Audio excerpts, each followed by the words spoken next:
สมเด็จพระกนิษฐาธิราชเจ้ากรมสมเด็จพระเทพรัตนราชสุดาสยามบรมราชกุมารี แห่งราชอาณาจักรไทยพร้อมด้วยคณะได้สำเร็จการเยี่ยมยามสาธารณรัฐประชาธิปไตยประชาชนลาวพิธีทรงได้จัดขึ้นที่สนามบินสากลปาไตยนครหลวงเวียงจันทน์ในตอนบ่ายของมื้อนี้24เมษายน2025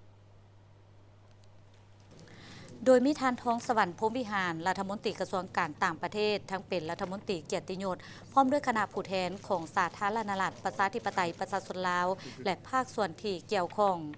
ในระหว่างการเยี่ยมยามสมเด็จพระกนิษฐาธิราชเจ้ากรมสมเด็จพระเทพรัตนราชสุดาสยามบรมราชกุมารี แห่งราชอาณาจักรไทยได้เข้าเยี่ยมคำนับพระทานทองลุนศรีสุริตประธานประเทศแห่งสาธารณรัฐประชาธิปไตยประชาชนลาวเป็นประธานในพิธีไขกล่องประชุมวิชาการด้านการแพทย์และสาธารณสุขเพื่อเฉลิมฉลองครบรอบ25 ปี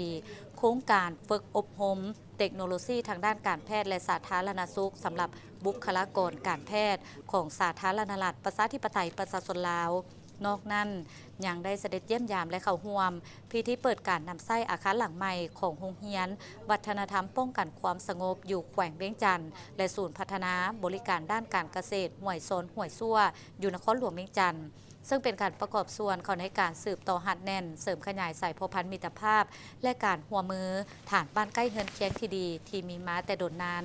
ระหว่างสาธารณรัฐประชาธิปไตยประชาชนลาวและราชอาณาจักรไทยให้แน่นแฟ้นและขยายตัวยิ่งขึ้น